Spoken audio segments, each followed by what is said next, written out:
this is Polly from the Fit Mum Formula, and today I'm going to be doing a short video for you on vegan protein foods. Now this is something I get asked about a lot because us fitness professionals tend to go on about protein quite a lot, and for good reason, but it's usually in the context of meat, fish, eggs, dairy, all those kind of animal products. So what if you don't eat those things? What if you're a vegan or a vegetarian and you don't eat a lot of dairy? So where can you get the protein for in your diet? Okay, well let's start with what is protein. Protein is made up of amino acids. I like to think of these a bit like the letters of the alphabet. So you need all of the different amino acids to be healthy. And animal products naturally have all of the amino acids that you need. So they're known as complete proteins. Now, plant foods do have amino acids in them, but most of them have some missing. And so they're known as incomplete proteins. So some of the foods we've got that are incomplete proteins, but they do have amino acids. We've got nuts here, seeds, we've got some peanut butter, beans, we've got some kidney beans there, some baked beans. But the thing is though, all these are incomplete. You're not going to get all the amino acids there. Now there's a way you can get around this, and that's pairing either legumes or nuts with grains. And the grains contain the amino acids that the seeds or nuts or legumes are missing. So they complement each other. And pairing these together, you get a complete protein. So one example is you could have some rice and beans as a side dish. You could have peanut butter on toast. You could make a salad out of some rice and nuts and seeds in. You could have a lentil pate on some oat cakes. All of those are ways of pairing either nuts or legumes with grains to make a complete protein. There are some exceptions to the rule though, and there are some plant products which do have all the amino acids in them. So we've got some examples here. We've got flax and chia seeds. These are really nice to add to smoothies. Just add a couple of tablespoons in, or you can make some puddings out of them. I'll tell you a really good tip actually. If you mix a tablespoon of ground either flax or chia seeds with 3 tablespoons of water, let it sit in a bowl for about 3 minutes, it'll turn to like a jelly consistency. You can use that exactly like you would one egg in cakes, bars, pancakes, cookies, that kind of thing. It works really well. It's not going to work in an omelette, but for baked things, that is a vegan egg. A really, really useful thing to do. In fact, I've been known to do it in completely regular sugar flour filled cakes because I've gone to make some with the kids, realised we've run out of eggs, and they haven't even noticed it's turned out exactly the same. So it's a really useful tip there. Another thing we've got is quinoa. And there's another one called amaranth, which I don't have any of with me today. These can be used exactly like rice. You pretty much cook them exactly like rice and eat them exactly like rice, but they do have a lot more protein and they have all the amino acids in as well. Something you can have as for main meals is corn, the brand corn. Now it's not my favourite thing because it's a very highly processed food, but it is high in protein and it's very convenient. So I would much rather you cooked up something with some corn, maybe made a stir fry out of it, something like that, than say cooked an oven pizza out of convenience. You know, once in a while it's absolutely fine.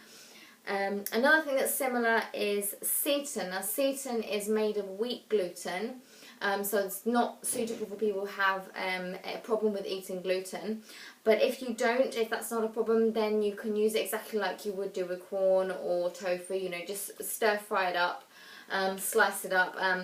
It needs a bit of flavour added to it. It needs like a marinade, some soy sauce, something like that. But it is pretty convenient to use if you can get hold of some of that.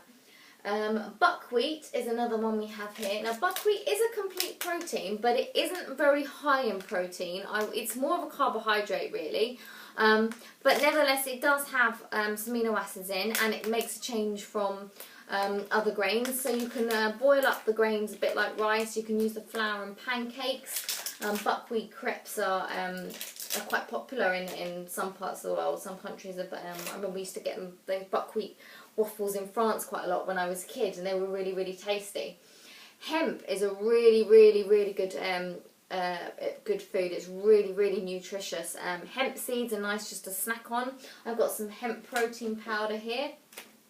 I really like hemp with chocolate because it's got this really deep earthy flavour that goes so nicely in chocolate. So if ever I'm making healthy protein brownies with protein powder, I always go for him because it just tastes amazing.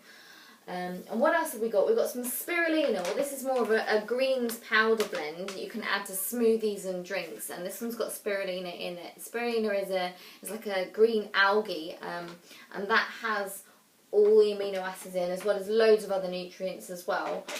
Doesn't taste great by itself, but I said that's why you add it to smoothies and puddings and things, and it's really nutritious. You only need a teaspoon or so. So it's nice having a bag of that every now and then to throw into my smoothies. Right, and finally, what else have we got here? Right, soy products. Soy is not my favourite food because most of the world's soy is genetically modified and highly sprayed to start with. Also, there is a lot of evidence that it can negatively impact the thyroid gland, which is in your neck here, and it can cause both an underactive and an overactive thyroid. There is a lot of evidence for that. And also it mimics estrogen, so it tends to throw your own hormone balance out of whack a little bit, and we want to avoid doing that really. We want to keep our own hormones as natural and as balanced as possible, so we don't want to interfere with that too much. That being said, like with the corn, every so often it's really not going to hurt. So the occasional tofu stir fry. Tempeh is a bit like tofu, but it's fermented, so it's similar.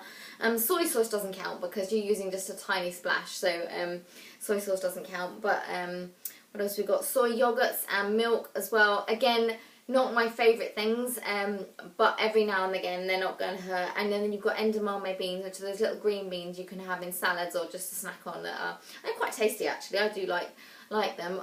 Soy is actually one of the more common allergens as well, so lots of people do find they have either digestive or other reactions to them.